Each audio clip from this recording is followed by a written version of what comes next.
We rarely do this, but we have to do this for this duo episode because we have to make a correction here before we get started with the podcast. Eric, go. Yeah, this is us introing ourselves, and I just was so mad at myself because I had the wrong squat number for Taylor Atwood. Yep. He squatted 303, not what I said, which I will not even repeat because it was incorrect.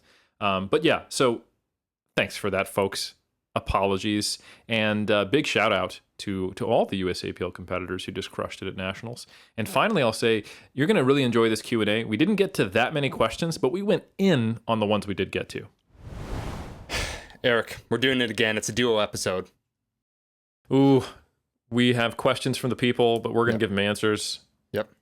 Now, just tell the people who we were going to have on before we, at the last minute, decided to ditch them and really give what the people want. Us. Yeah, so we had actually someone who has been known to be for the people, Dwayne "The Rock" Johnson, who Dwayne. You may have recalled. Has been a longtime friends of the podcast and snubbed us. And we decided that we're not going to let someone's notoriety. It's changed. It's the New Zealand. It's the Kiwi accent. Notoriety. We're not going to let someone's notoriety and clout cloud our judgment and prevent us from making ego-based decisions that hurt our business in the long term. So we got him on, and he was like, "Oh, I'd love to. Really sorry about last time." We said, "Oh, of course." And then last minute, we got him on just to hang up on him. So felt great. Yeah, appeased my soul, and that was absolutely it. Because we will not invite him back.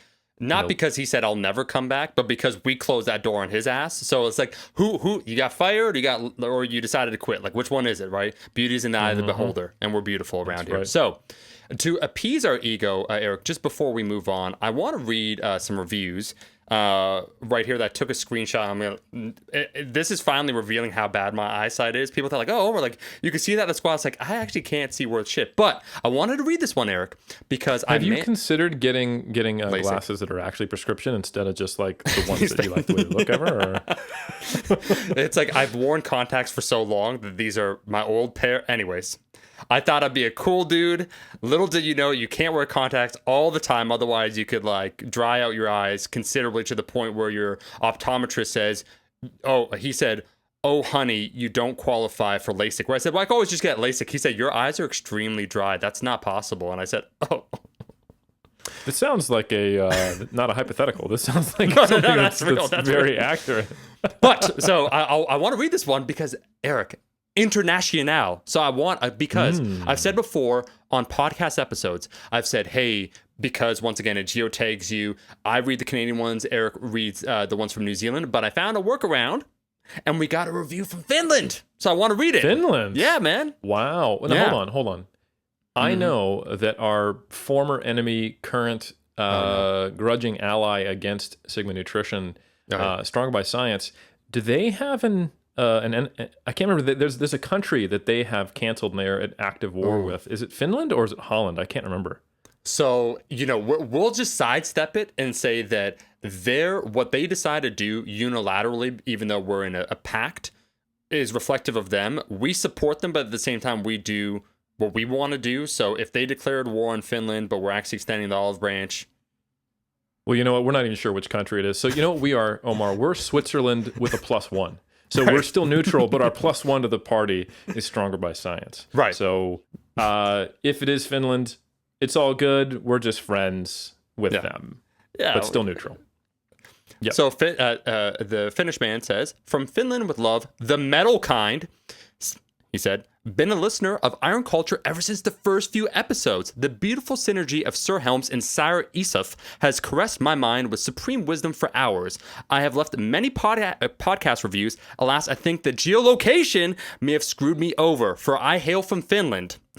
I have, however, over the years, conducted a meta-analysis of other comments and reviews, reaching the conclusion that people who dislike the so-called banter are just somewhat mentally lacking in order to understand the brilliance from various references, from Lovecraftian to Egyptian. Thank you to Messiahs of Iron. 5 out of 5 stars forever, from Finland with love. Wow. I mean, I cannot tell you how much I appreciate that one, because he managed to reference your jokes about geolocation, Yeah. He managed to reference Lovecraftian horror, and he managed to mention the meta-analysis as a analytical technique that we often discuss as the highest form in the hierarchy of evidence to discuss scientific data, all in a review. So hat tip to you, sir. Thank you so much. Yeah, we'll be your friends. We can't probably say allies just because we don't want, strong about something. Anyways, it's complicated. Switzerland +1. +1. And we've already got our +1. One final review, because it's the most recent one, and then we'll begin. And folks, it's only the first 5 minutes. Then we're going to go ahead and answer these questions. Someone said specificity, 6.04 stars out of 5. Your recent show on specificity was almost unnecessary since each episode is a lesson in how to specifically make the best possible podcast. Oh! The hosts, one fellow Canadian and one from a country that's kind of okay, are the pyramidia atop the solid basis of knowledge, wit, and entertaining guests. Please note that due to the exchange rate, this is actually a 6.04 star review. Wow. Well, first off, a kind of okay country is probably the best compliment the U.S. has had in the last couple of years, based on how things have gone. Right. So I think that it almost takes a little bit away from your review, I'll be honest, because it makes me think you're a little too generous to call the U.S. a kind of okay country. And I'm absolutely not going to assume you're talking about New Zealand, because I'm not technically from there. I am there, and it is far better than kind of okay. So I'm not even going to make that assumption about you. But thank you so much for the great review. We'll take it, even if we're in mixed company with a kind of okay country. Eric, it's phenomenal. You and I both correctly assumed when he said kind of from an okay country, where it's like he's not talking about New Zealand. No, because that's not kind of okay. It's kind of amazing. Yeah. Hey, thank you, New Zealand Tour and Travel Board, for sponsoring this podcast. I'm trying to apply for my immigration there. Hey, look out for your boy. Eric, there are a lot of questions, so I kind of feel we should just get started. Some of them are very timely and topical because some things have happened recently, and by the time this episode comes out, which will just be a few short days, it will still be timely and topical. And that is, someone wanted to ask the question about Taylor Atwood. So you saw his performance recently, we both did, at USAPL Nationals, and the person asked essentially, is Taylor Atwood the GOAT over Ed Cohen? Eric, I think the interesting question within this question, if you can, that I would honestly leave to the side, because that's a really big question. But can you just remark, first tell everyone what he totaled and how that's super impressive for his body weight, but also just the growing class of lifters that we're able to enjoy as one, lifting enthusiasts, and then also participants, where previously what we thought possible is being shattered before our very eyes. And I think that's very cool. Yeah, so just to put it in context, folks, Taylor Atwood pulled an American record on his second attempt and then jumped, I want to say, 15 kilos to 340.5. 340 is a good deadlift for a 105 lifter now.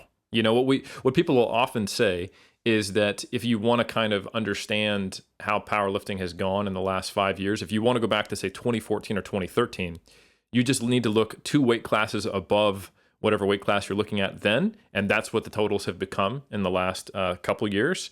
And that's not me saying Taylor Atwood's 340 deadlift was good for a 105 in 2013. I'm saying it's good for a 105 right now.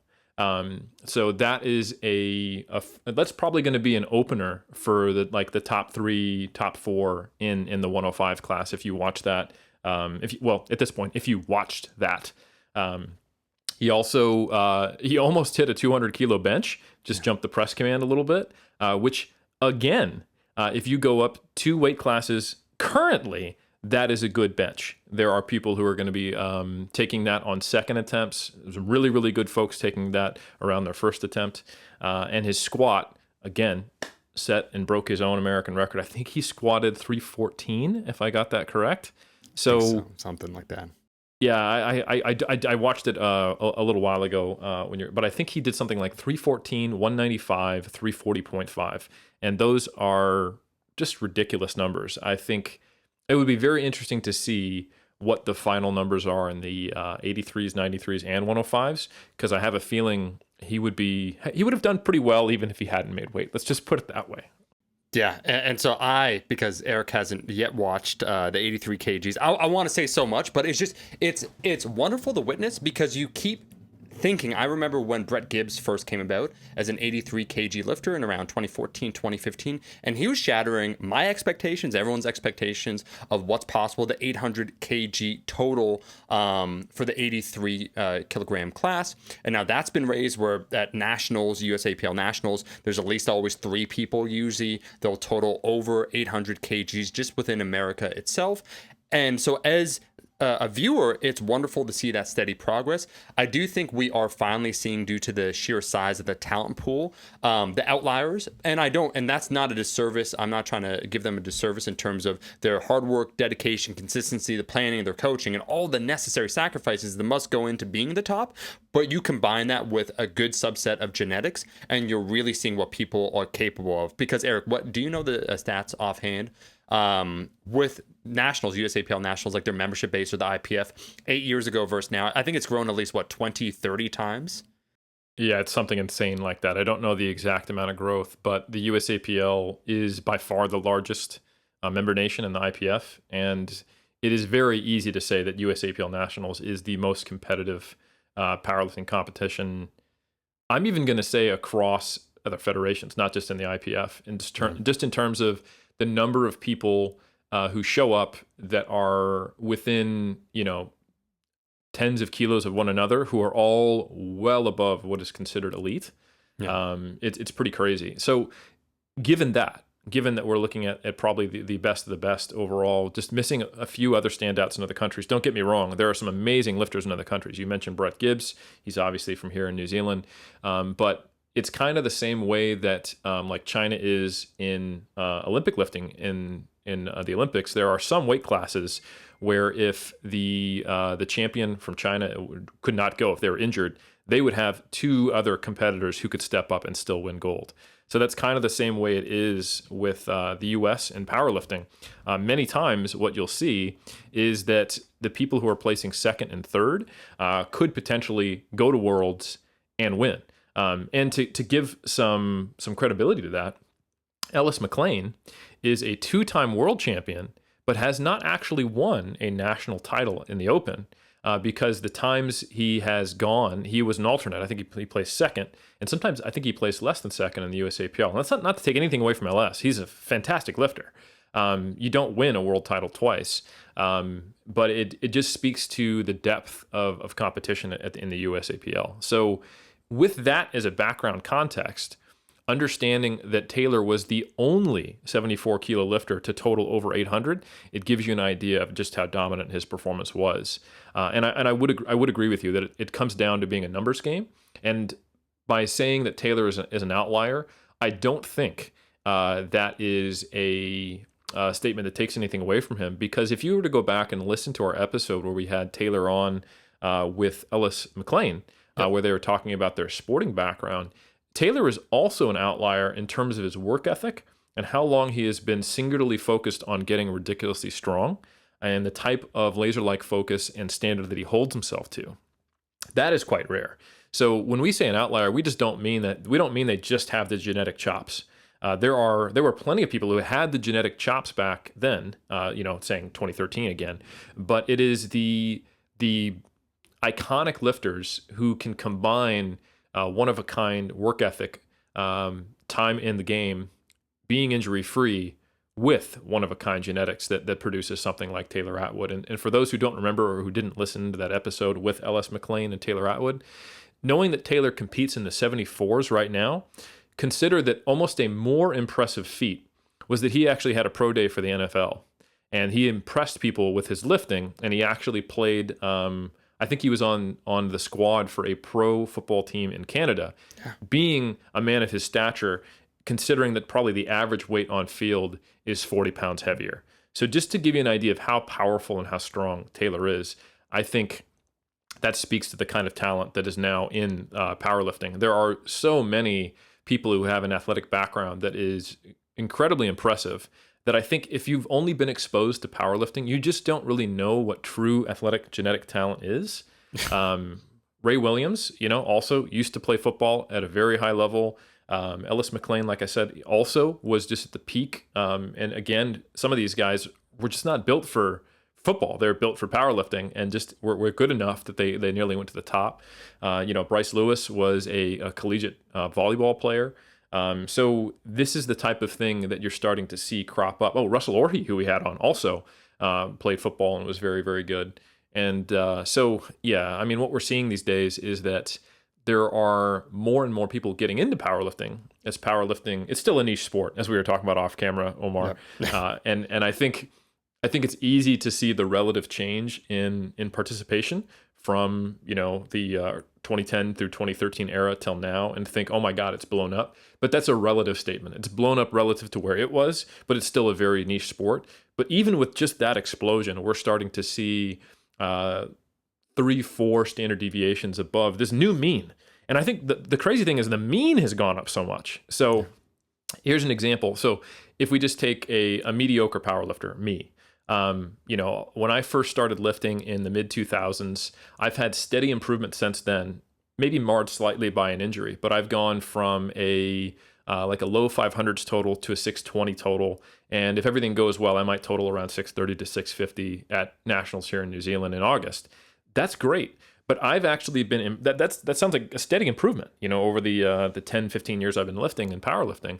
However, I have been improving at a slower rate than the field. So I've actually been, even though I've added 150 kilos to my total in the last 15 years, I am ranked lower now relative to the mean than I was 10 years ago. So it's just crazy. And another way just to look at it is back when we were using Wilks scores, to qualify for the Arnold, which is an invitational meet, probably only second in prestige to nationals, at least in the U.S. And since the Sheffield didn't happen, I'm comfortable saying that.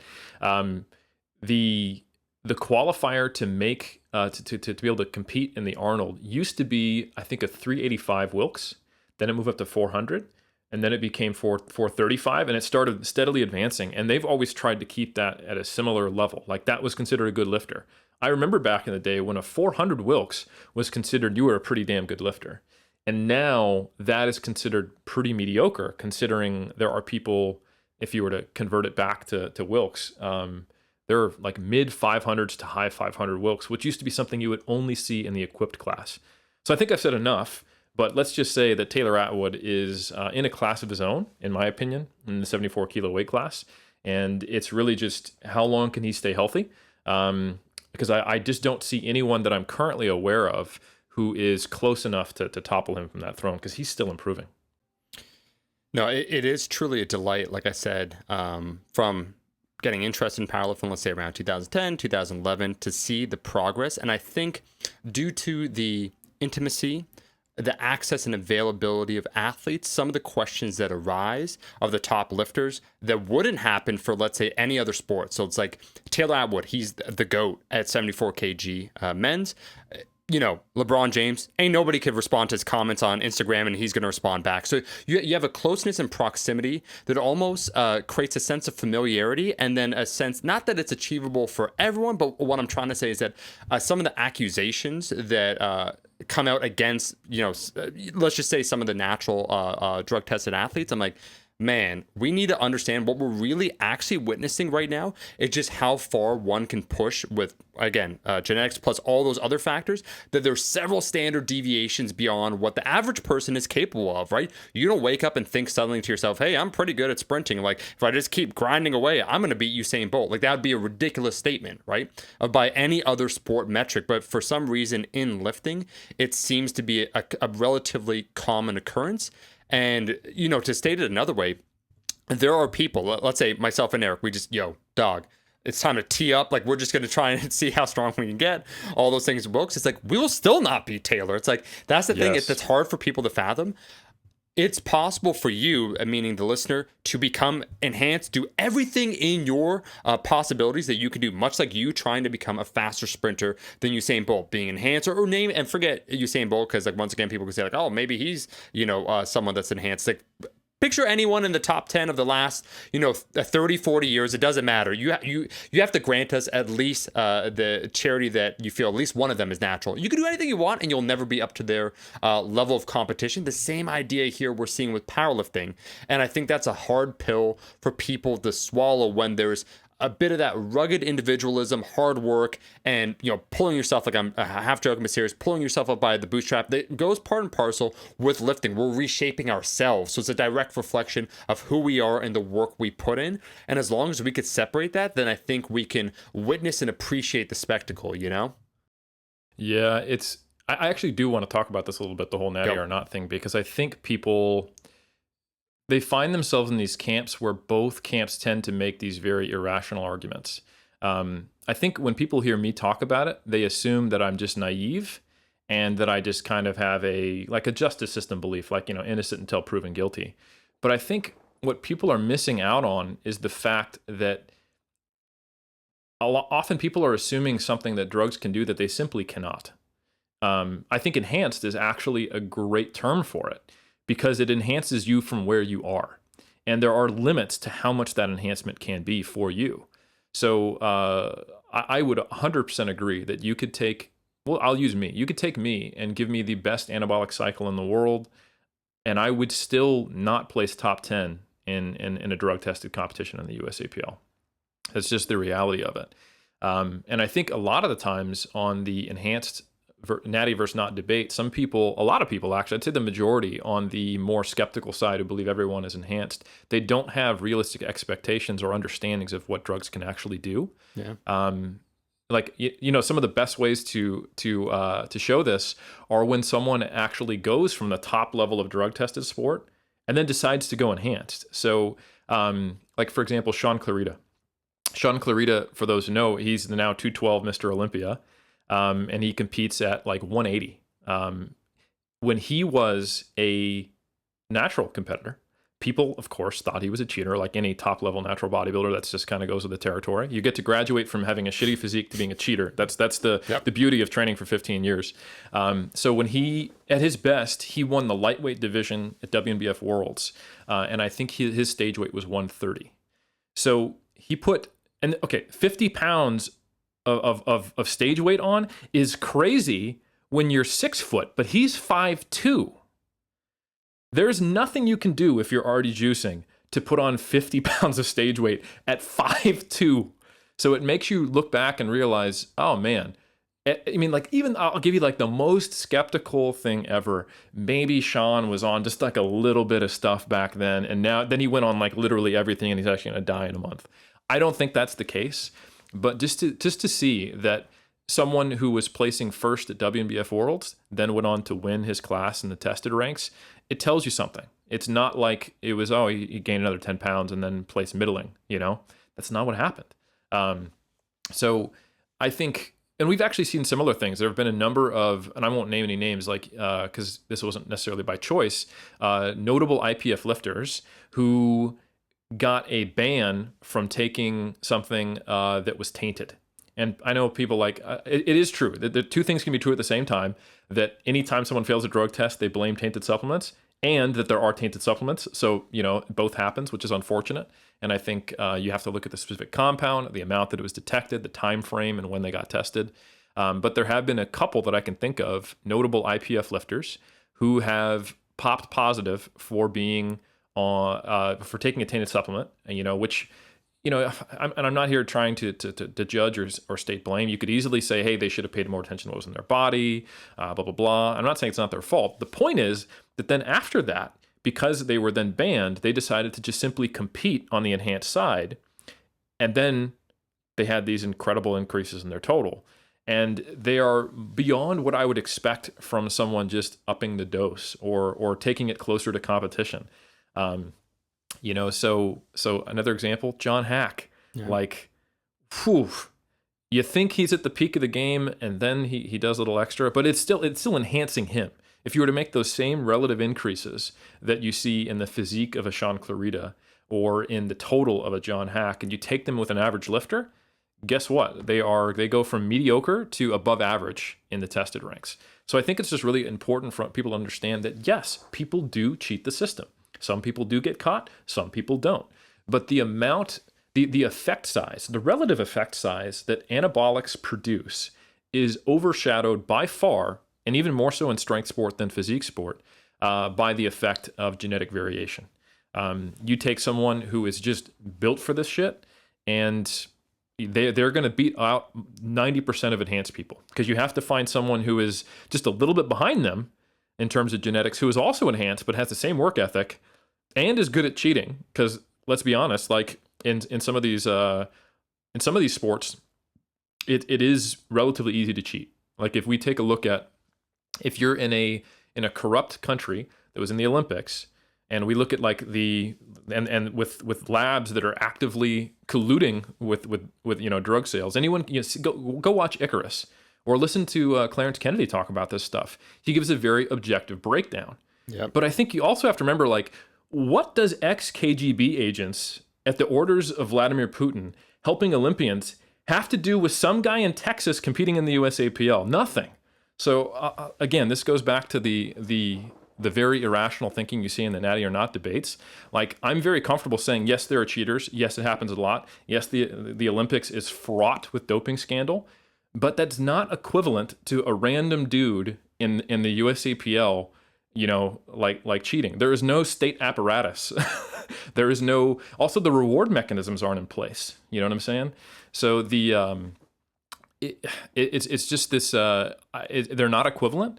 And it doesn't make a lot of sense to a lot of arguments. So regardless of whether you're on the spectrum of more or less skeptical, certain things are facts, that anabolics only do so much, and that the reward mechanisms just aren't the same that are in the Olympics, and that there are differences between countries. If you don't have a solid testing, like if you have a corrupt internal testing in your country in the Olympics, that means that you're really only being tested on the platform at international competition. Yeah. And that's why we saw, I think, 7 out of 10 of the, I want to say 08 Olympic weightlifters in one division ended up failing the drug test retroactively. And I wouldn't be surprised as our testing gets better, when they keep doing retroactive testing, that number even gets smaller. So that it wouldn't be unrealistic to say, hey, something like 70 to 80% of Olympic weightlifters at the Olympic level might be on something. But that can be true, as well as it can be true that 90% of the USAPL lifters are probably clean. And I think people struggle with that. They want simple answers. They want it to be all the same. They want it to just be all athletes only care about this and they're all cheating. And it's just not like that. Not all sports are the same. Not all countries are the same. And anabolics aren't freaking magic. So that's all I got to say. No. Rant over. No, Eric, that's a fantastic Okay, your turn take. to rant. No, it's a fantastic take, man. And I think one that people should really listen to, digest, and reflect upon, because I would say I was one of the early iconoclasts when it came to this conversation in 2011, 2012, 13, only because I was privy to some information of people that weren't competitors. This is what I think is interesting. Yep. Let's say casual, either YouTubers or people on social media that, once again, due to the familiarity and everything, they were far more transparent with me than they would be to their own base. And if you tell me something in private, it's going to remain in private, right? So armed with some of that information and whatnot, like I was one of the, at the front of the guard saying, like, let's be clear, there's certain things like we talk about magazines, deception, marketing, all these things.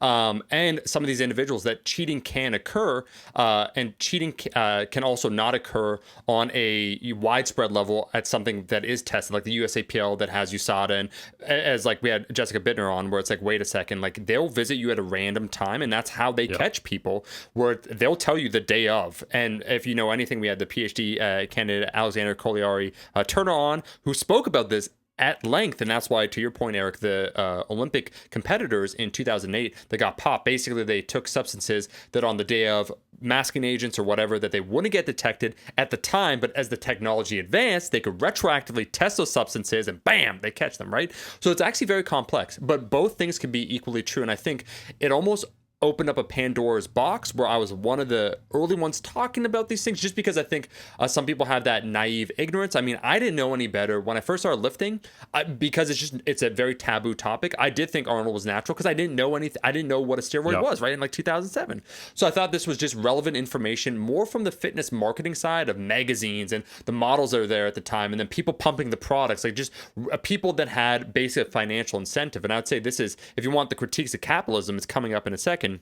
Because I would say that that's vastly different than talking about something that's a regulated body that tries to adhere to certain standards, as internal testing systems have been, universally compliant. So things like a USADA or WADA that are able to catch these individuals versus, once again, internal system within a country. If you watch Icarus, where it's like, well, yeah, they're basically BSing it, versus having agents that can objectively come and test. But I would say, Eric, it's interesting to me because I think once you open up that Pandora's box, there are some individuals, the question of fairness, it completely gets tilted for them, where then they lose all semblance of reality and they have no place to tether their expectations. So it's like, well, I guess everyone's cheating. It's like we've spoken about this before. It's a common theme with Iron culture, where almost it lends itself to a certain sense of nihilism, you know? So it's like, well, you mean people are lying? Maybe everyone's lying. I'm like, is this the first time you're discovering that reality isn't exactly what it seems?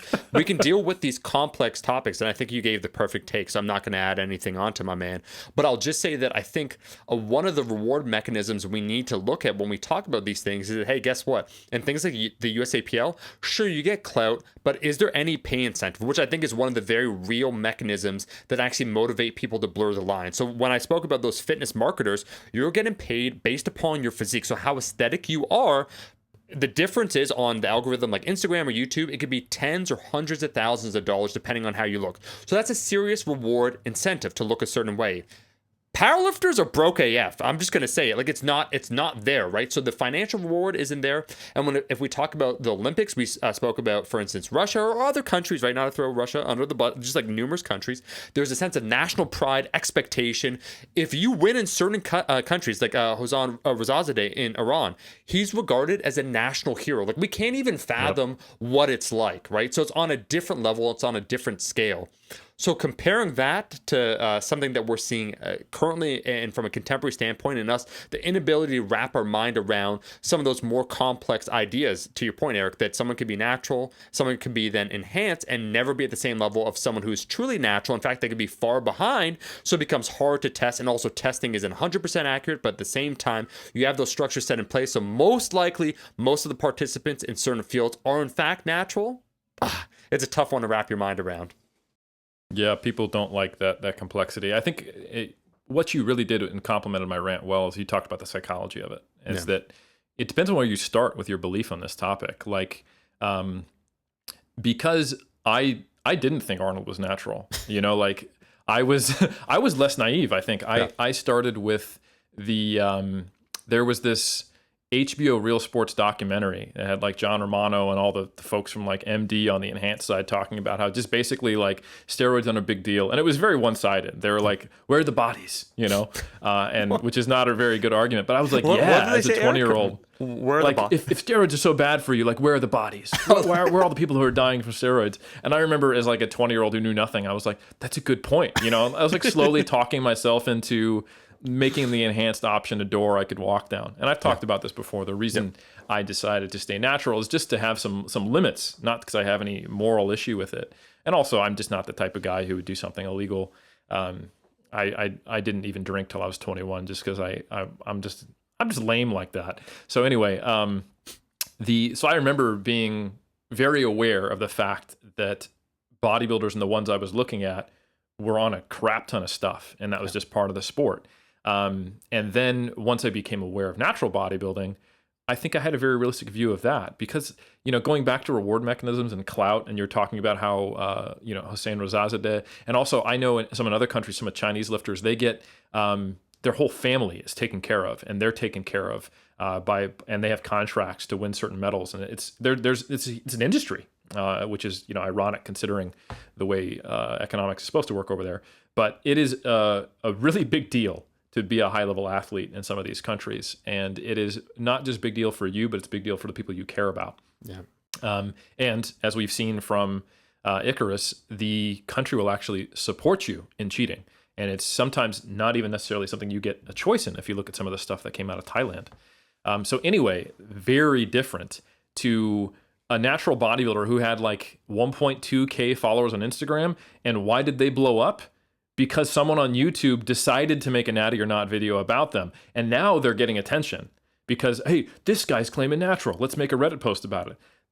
claiming natural. What are you talking about? They have been competing for 10 years in a natural drug-free sport in high school auditoriums, losing money to flying out there to get a plastic trophy, and then they happen to be featured on like Jeff Nippert's channel for a minute, and now they're the icon of cheating who is fooling the masses like they were, exactly like you were talking about some of these fitness influencers who see taking gear as an investment. It's just a false comparison. And I think it's really bottom of the barrel bloodsucker content when you see stuff like that. When these people are villainized who were never even seeking clout outside of their own little community, which is what really has incensed me back in the day about kind of the Natty witch hunt. It's like people who really didn't even want to get big. They don't like the fitness industry. They just love the sport of natural bodybuilding. They're doing it for their own reasons, not making any money. Like if you were to win every single title in natural bodybuilding in a year, you get 10K and you have to fly to these places. Yeah. I'm talking, you're still losing money, bro. About, yeah, absolutely. Like when you win the Yorton Cup, the Natural Olympia, and WMDF Worlds, it's a total of 10K. And those are in different states. So you're flying and you have to get a hotel room and you have to pay for your piss test and your polygraph.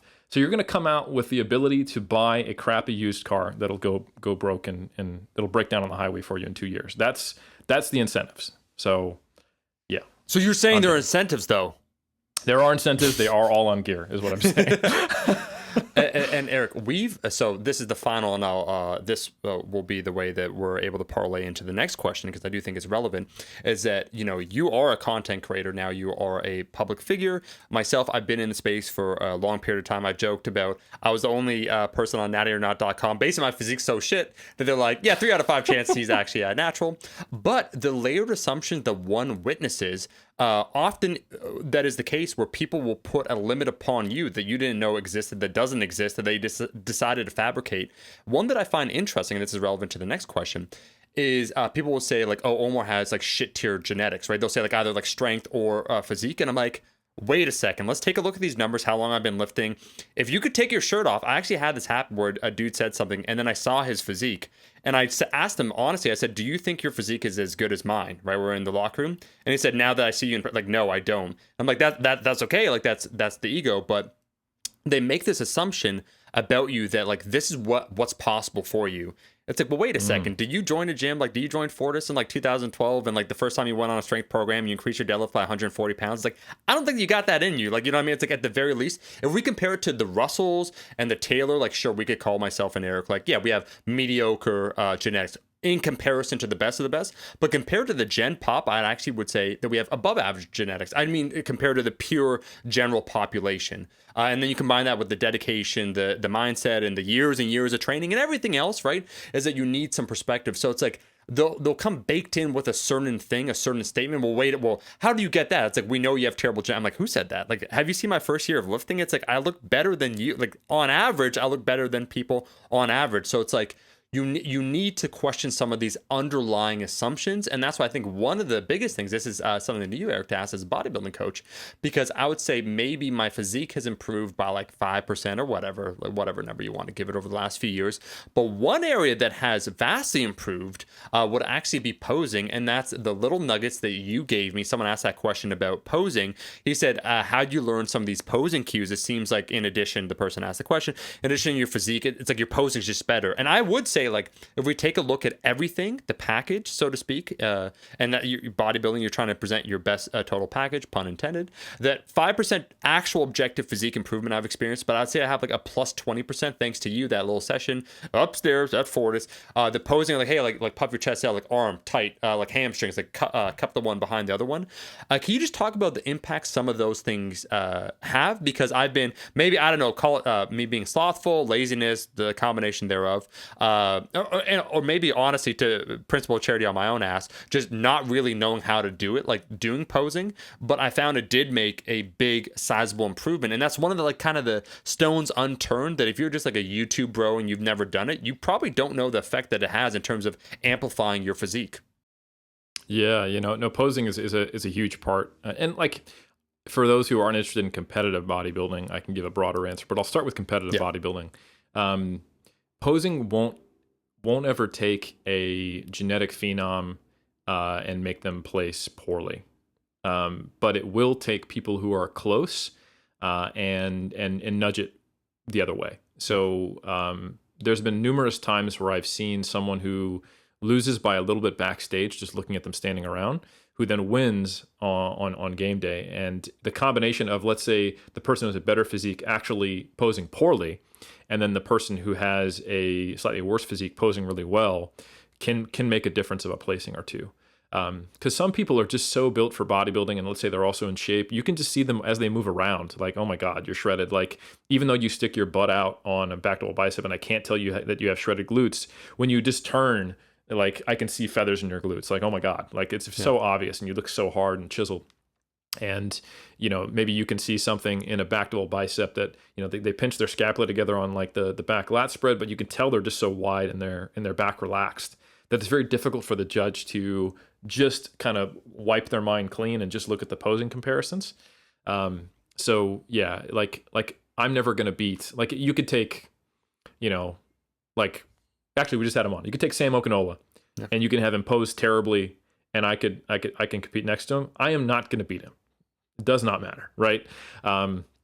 However, I have, actually, when I won my pro card, and in maybe one or two other competitions, I've had someone who is like 10% better than me in terms of their physique. And they did an okay job or a bad job presenting it, and I actually edged him out. So it can make a difference. Sam actually talked about this. He's not a bad poser by any means. He was just an example of a good physique. He's actually a very good poser. And he talked about how he's very good at hiding his weaknesses. And that is something you can do quite well. You can make subtle decisions on foot placement that can hide asymmetries. You can make decisions on whether you air up on a side chest or you blow it out, depending on who you're going against, and whether you have like natural width to your rib cage but need to show leanness to beat the other people next to you, or just to display your physique best. You can decide to have your feet together or stanced in a kind of like a staggered stance for your side shots, and that can give a different appearance of, let's say, your calf versus your hamstring, just depending on what you want to show and what kind of strength you want to display.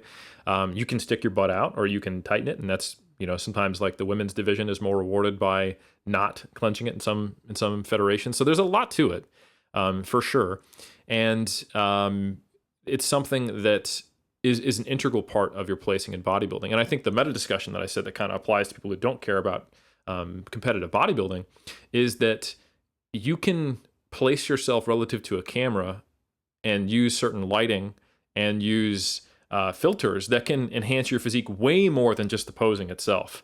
Like, I have out-angled Jeff Albert's number of times in pictures where if you just look at the picture, it looks like my arm's bigger than his. It is objectively smaller. Like, his arm is an inch and a half bigger than mine. And if you hung out with us, you'd be like, Jeff's really big, and I don't think Eric lifts right now, and I need to see Eric by himself to think he has a good physique, because Jeff is ridiculous, So, but if I'm able to get slightly closer to the camera, just because of perspective, you can't tell, or the right shirt, or just, there's all these little things that people do. So you'll notice that anytime I'm trying to pose, you're going to be seeing my left side, because it's slightly more impressive than my right, So like stuff like that adds up.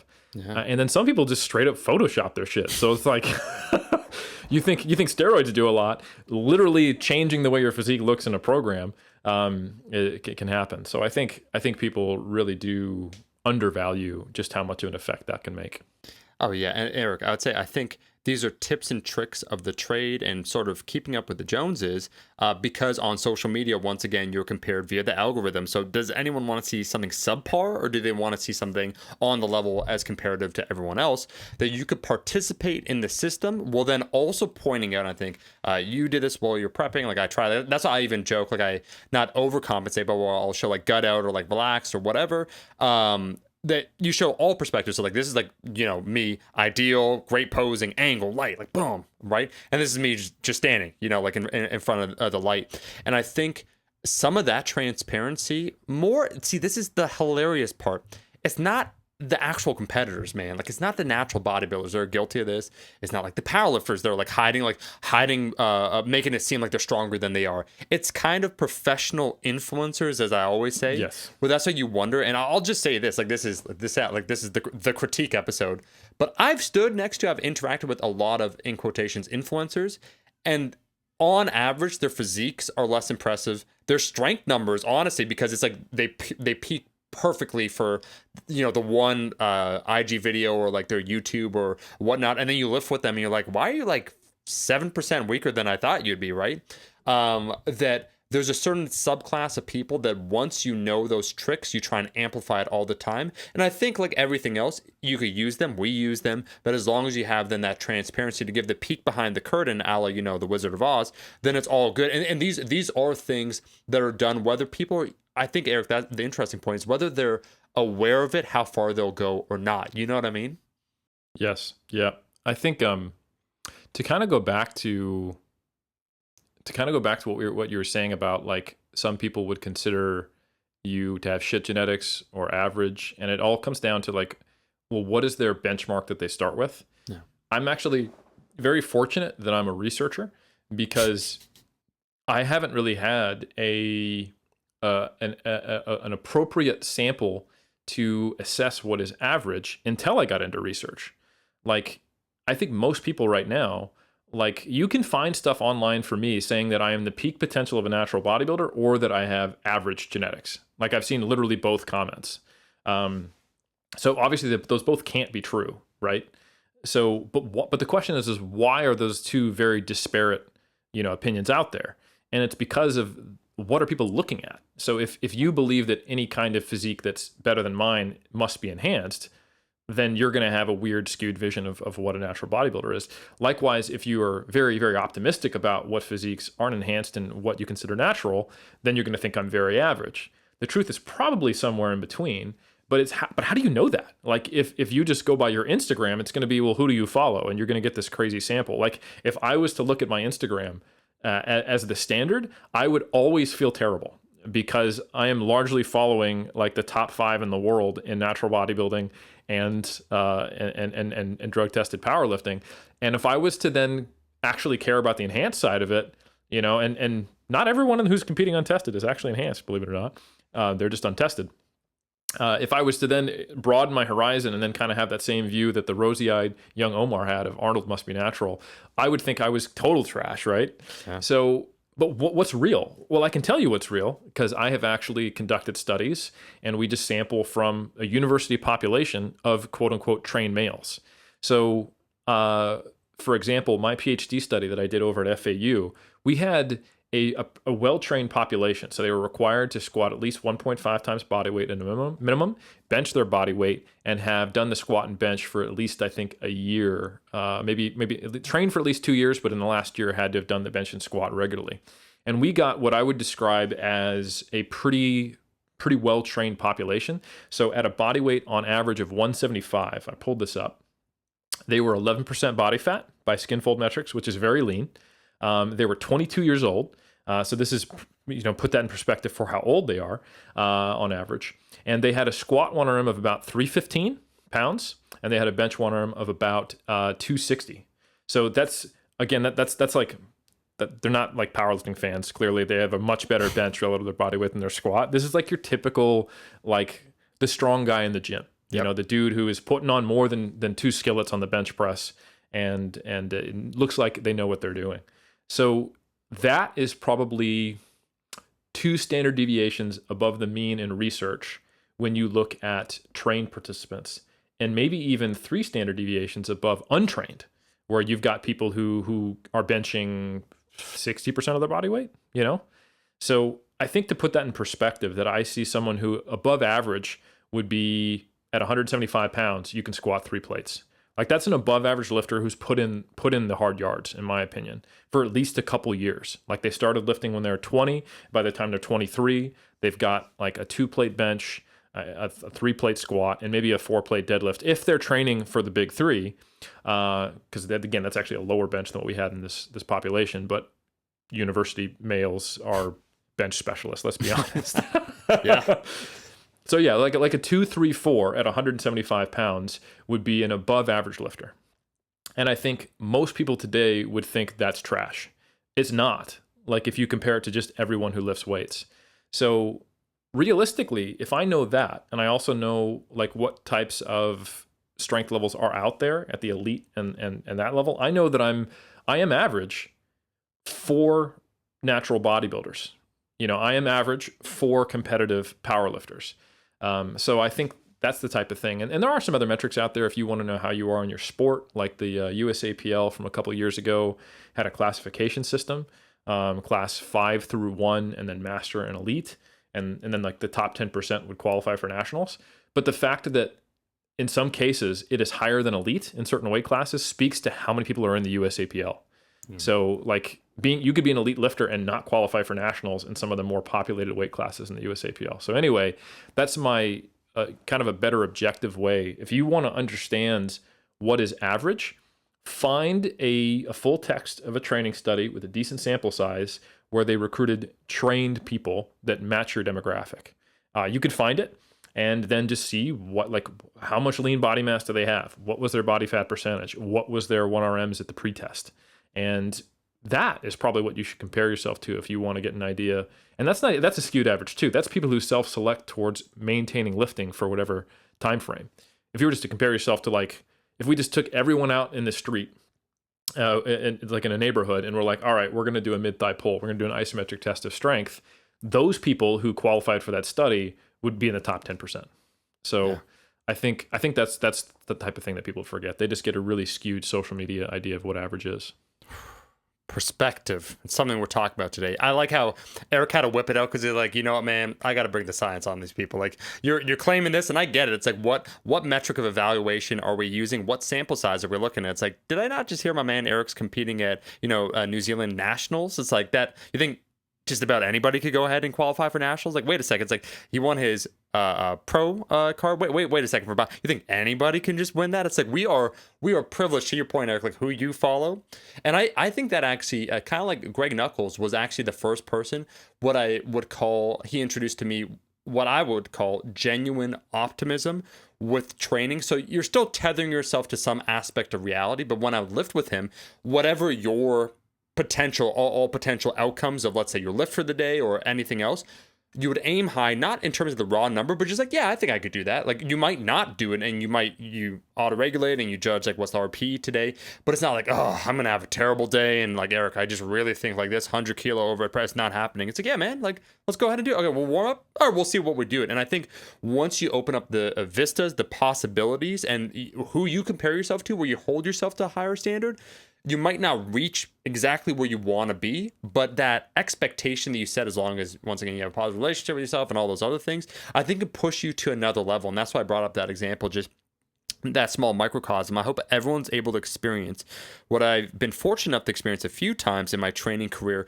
which is like a seismic leap in progress that previously I thought wasn't possible because of my narrow world view of what I was experiencing, yes. That my historical record was indicative of what my future outcomes would be. And that's why I bring up the Fortis. There's many examples of things like that where it's like, well, I was training hard, wasn't I? Like I was applying myself, wasn't I? It's like, and I was making, I had my beginner gains, and then I was achieving like 5-10 kilos on the bar. It's like, but then it went up by 60 kilos. Like what happened there, right? So just I always like challenging assumptions. I will, Eric, just with the time, I do want to get to another topic, and I think you neatly answered one of the questions that I did bookmark that someone jokingly, but it's one of the jokes that has an element of truth. The person said, "Why am I so weak?" I think honestly, you nailed that within that question right there. So that was well done. Are you actually weak? Is the answer? Yeah. Yeah.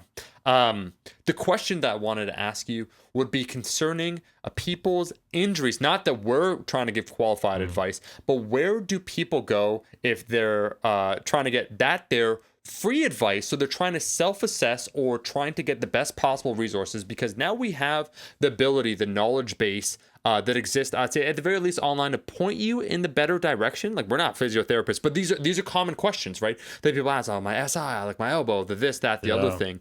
And now we've been fortunate. We've had a lot of people on. We've had Quinn Hennock, we've had Jordan Fagenbaum, we had Nick Lecamelli. I loved, actually there's a 3DMJ podcast episode I think you might shout out where he talks about the envelope of function. But I think the question to answer, because I had 4 or 5 that were very specific questions of injury related.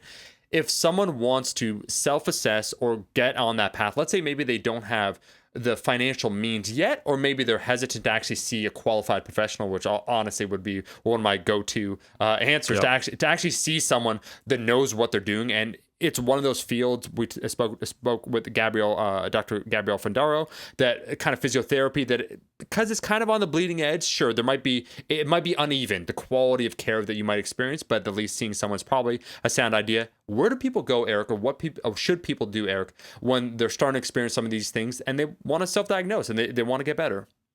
Yeah, that's a fantastic question. I love the way you framed that. And I think, like, I remember, like, I'll say pre-examine.com, it was very difficult I didn't know how would it ever not just be whack-a-mole for supplements. Like there's an industry with reward mechanisms, which we talked about, that is just trying to sell whatever will sell. And, if you looked up back in like 2011, 2010, everyone thought BCAA was the best evidence-based supplement, even though there was, and still isn't, very good evidence for it at all, for even being like a tier C supplement.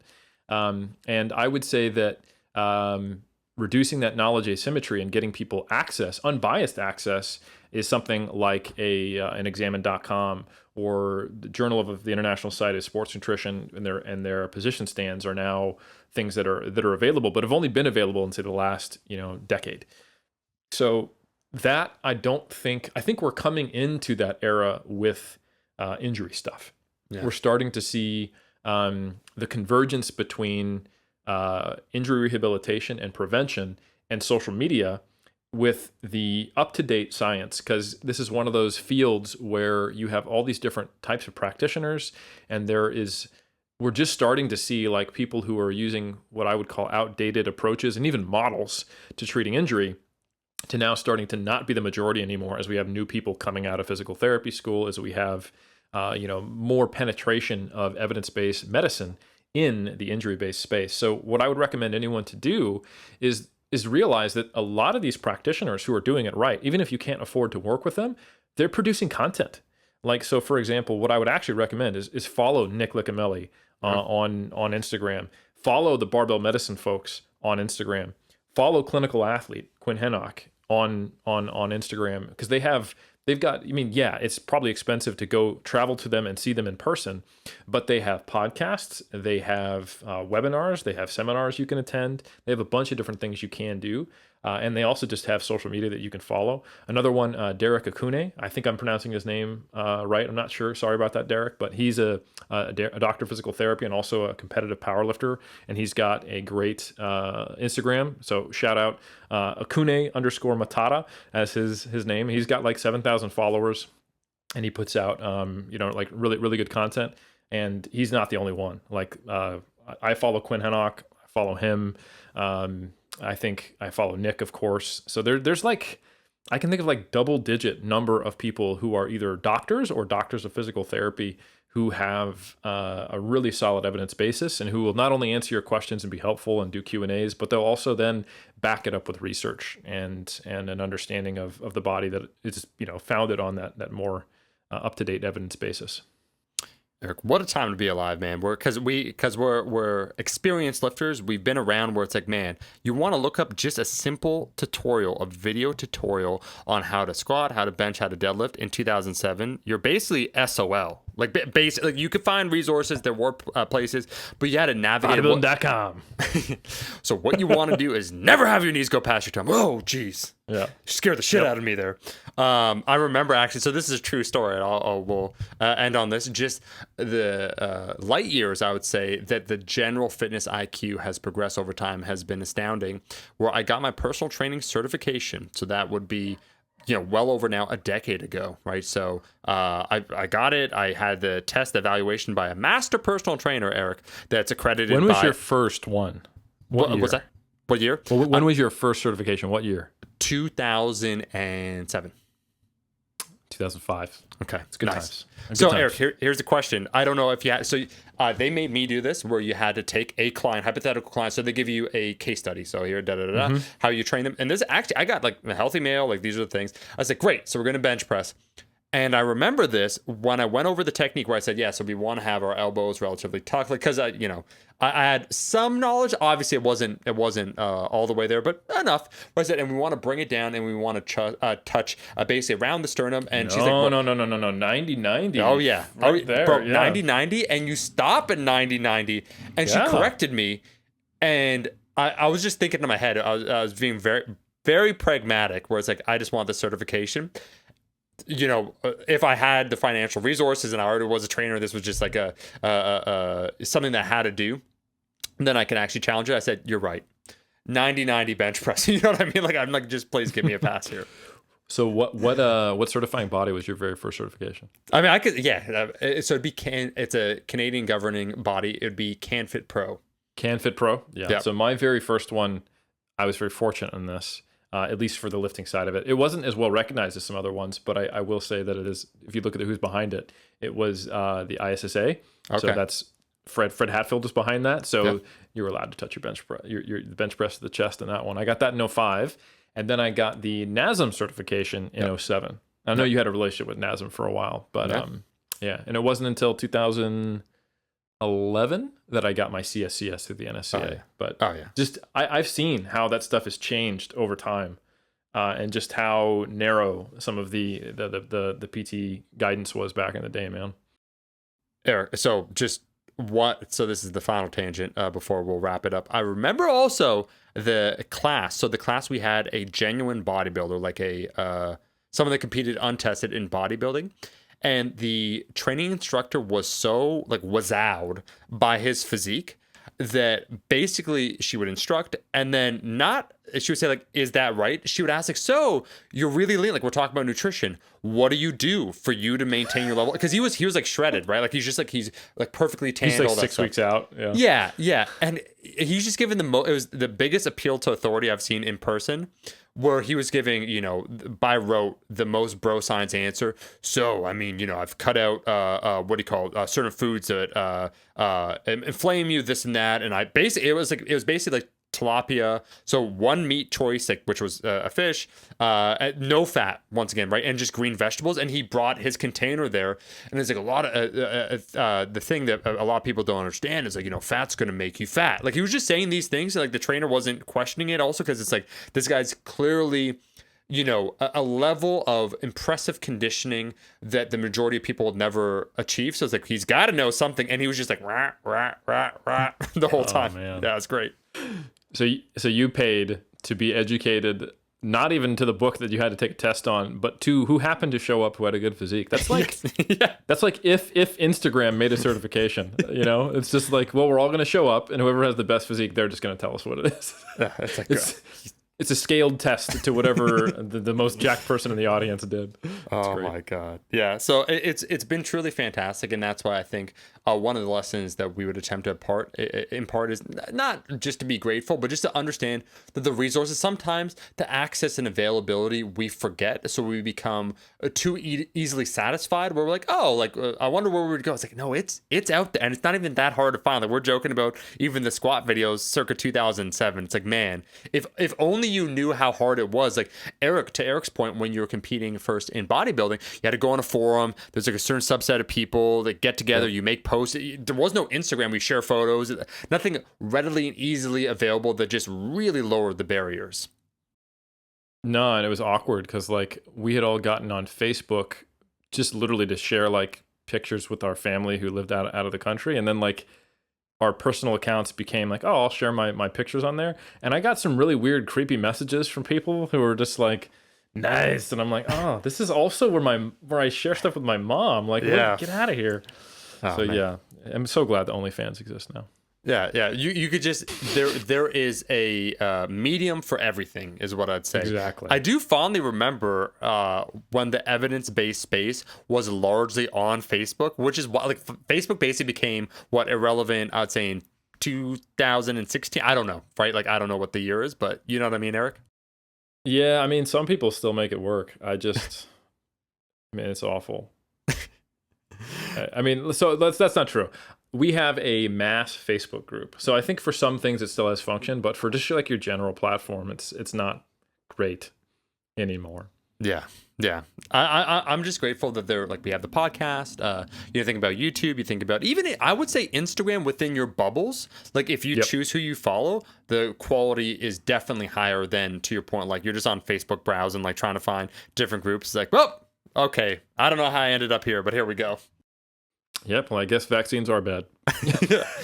Well, hey, if I didn't read this post, I mean, I would have taken one. So I'm just glad that I read this post Lucked out. Yeah. lucked up by them sharing this one. Hot tip there. Thanks, guys. Appreciate it. Yeah, So next question. Do we got any more? So I would say, just with the time, I think we answered. We gave them enough of a sizzler because I think, Eric, you went in a good way about Natty or not. It was going to be the title, but then also about self betterment and all the things, perspective. Like it's all been tied together, and then self efficacy, right? Like we're talking about injuries and so forth. So I think it's a neat little. Save it because we're going to have another one of these in the future. And you did, like, I'm glad you finally basically expressed your thoughts and you gave a full perspective, because I think you're charitable with those sides and how people reach those conclusions, and also just to look inward towards oneself. Because here's the common thread, man. We're lifelong lifters. You basically wrestle with these ideas for years and years and years. So these perspectives basically come upon us after those years of reflection. Well, I appreciate that, and I'm happy to close it down there. I think we dropped some gems and hopefully gave some good perspective to the listeners. Some chicken nugs, which, of course, if you're dieting down, you absolutely should not eat. I mean, upcoming with the pyramid will be called the Pyramid 5, the 5 essential foods that you need to eat in order to get shredded. It's very simple. It'll be 5 pages, okay? Yep. Page 1, first food item. Page 2, second. They could probably surmise what. But there's some surprises in there. It's only 5 pages because we want to make it simple. And there's only 5 things that matter, and they're all equally the most important things. So we're thinking about abandoning the pyramid structure and just kind of making it like a tower. Yeah. But can't leave the pyramid. That would probably harm our legal battles. Yeah, tower or thank. Like there's some badass towers in antiquity that we can reference because it's very real. The pyramid. I just think that no one's really thought of using a pyramid both for a place of worship, a cultural tradition, a place to congregate people, and also a top-down way, a very literal metaphor of where we see ourselves relative to the listeners. I just don't think we'll find a better replacement, and I don't think it's ever been done in the history of histories. So we got to stake our claim where we could be original, Eric. It's the best scheme, the pyramid scheme. I agree. Eric, where can people find you? You can find me on top of the pyramid, slightly uncomfortable because of that pointy top, but still unwilling to move and hiding that discomfort in my great authority with you all the time. Yeah. Oh, we will not. So we're at the top. And Eric alluded to it. It's uncomfortable at the top, okay? Because they're trying to get up there. You're pushing them down with your sandals. Because look, we're dressing appropriately. Our attire is pyramid appropriate, is what I'd say. You think we're just wearing shorts and shit? No, man. We got shawls. We have tunics. It's a whole thing. Anyways. Yeah, and actually, considering what we're wearing, and that they aren't pants, you're welcome. Top down. So I just want to thank everyone for another episode. We'll be back every single Monday. We have some hot episodes coming up. You could go ahead and leave a rating and review on iTunes. Now we're international. So Finland, shout out to Finland, our sometimes, always ally. We will go ahead and read those reviews because we appreciate everyone. We appreciate you listening. And like I said, we'll see you every single Monday.